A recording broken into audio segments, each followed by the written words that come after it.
You said something 3 days ago. Maybe it was a joke that landed wrong. Maybe you gave an answer in a meeting and someone's face did something you couldn't quite read. And now, 3 days later, it's still there, sitting in the back of your skull, replaying, rewinding, running the same 5 seconds on a loop. You keep telling yourself it doesn't matter. You keep telling yourself to let it go. But you can't. And the reason you can't has nothing to do with weakness or anxiety or being too sensitive. The reason lives much deeper than that. The reason is ancient. Your brain was not built for the world you live in. It was built for a world that no longer exists. A world where what other people thought of you was not a social inconvenience. It was a survival statistic. Think about that for a moment. Not as a metaphor, as a literal fact about your biology.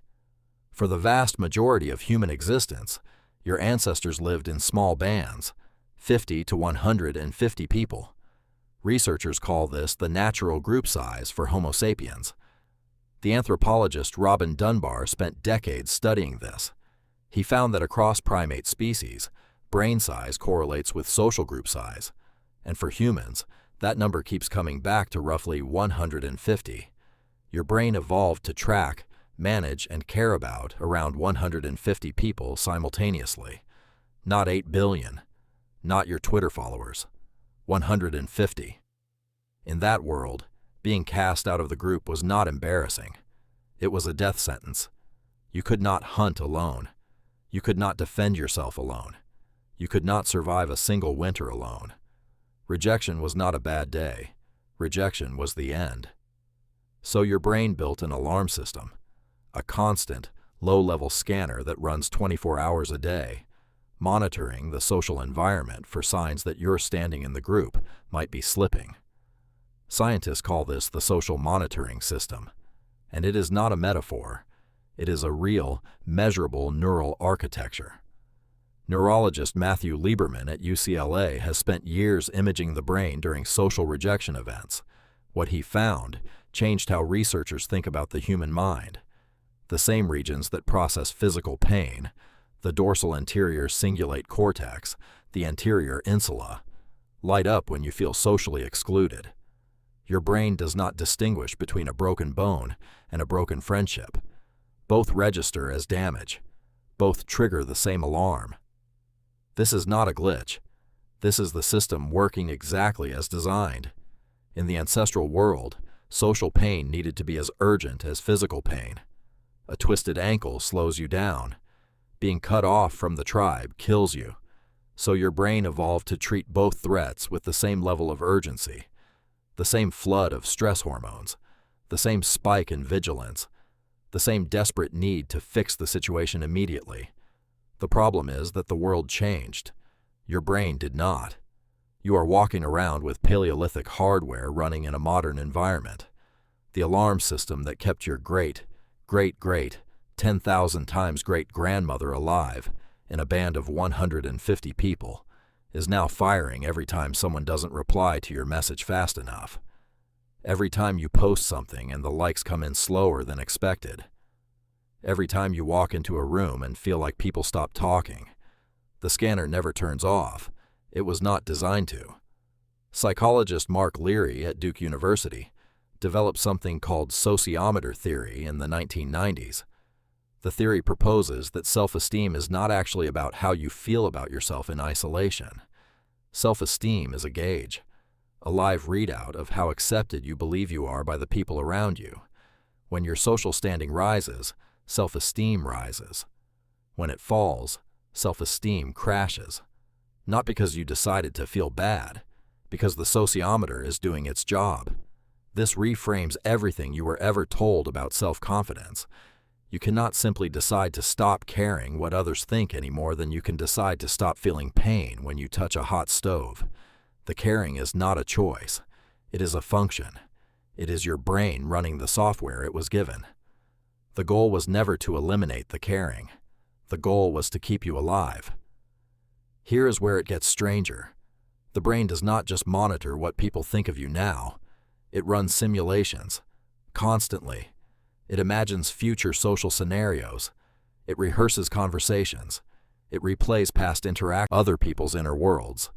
This is why you can be lying in bed at 2 a.m., completely safe, completely warm, with no immediate threat anywhere near you, and your brain is running a detailed simulation of a conversation you had in 2017. It is not irrational. It is the system doing what systems do, searching for data, looking for threats, trying to make sure that when you walk back into the social world tomorrow, you are still standing on solid ground. The ancient Chinese philosopher Zhuangzi wrote about this 2,500 years ago. He noticed that humans suffer most not from what is happening, but from their imagination of what others are thinking. He could not have known about the medial prefrontal cortex, but he could see the pattern. It shows up in every culture, every era, every corner of the human story. Anthropologists studying hunter-gatherer societies today, groups like the Hadza of Tanzania or the Kungsan of the Kalahari, find that social reputation is currency. It is traded, protected, and lost. People who share generously, who contribute to the group, who are seen as reliable and honest, live longer, attract better partners, and raise more children who survive to adulthood. Caring what others think is not vanity in these societies. It is adaptive. It is rational. It is the single most important thing you can track, so your brain tracks it, obsessively, beautifully, relentlessly. And then civilization happened, and the group of 150 became a city of 10 million, and strangers became the majority. And suddenly the ancient reputation system, the one that was perfectly tuned for a small band on the African savanna, got pointed at people who will never see you again. People whose opinion of you will have zero effect on your survival. People who are, in the deep biological sense, irrelevant. But the brain doesn't know that. It can't know that. It was never given the update. Researcher David Buss at the University of Texas has spent decades studying the evolutionary psychology of social competition. He found that the anxiety around status, reputation, and social judgment is nearly universal across human cultures. It is not shaped by childhood trauma or modern social media. It is older than any of that. It is baked into the architecture, and suppressing it takes enormous cognitive effort because you are fighting a system that has been running, uninterrupted, for 200,000 years. Here is what that means for you, today, in your life, right now. That thing you keep replaying, the moment that won't leave you alone, your brain is not punishing you. It is protecting you. It is running the only program it knows how to run. It is scanning for danger in the social landscape the way it was designed to scan. The machinery is working. The mismatch is not in your brain. The mismatch is between the world your brain was built for and the world you actually live in. You are not broken. You are prehistoric, magnificently, stubbornly, inescapably prehistoric. And here is the strangest part of all. Knowing this does not stop the loop from running. You can understand everything in this video. You can know exactly why the replay happens. You can trace the neuroscience all the way back to the savannah. And tonight, you will still replay something. Because the system doesn't care about your understanding of the system. It only cares about keeping you connected, keeping you watched, keeping you alive. That joke that landed wrong 3 days ago, your brain treated it exactly the way it would treat a crack in the ice. A warning signal from the edge of the group, an early indicator of possible exclusion. It doesn't matter that the ice is not real. The crack felt real. And 200,000 years of evolution says, pay attention to the crack. So you do. So you will. So your children will. And their children. Long after every word of this video is forgotten, that small, cold loop in the back of your skull will still be running, still scanning, still asking the oldest question your species knows how to ask. Are you still part of the group?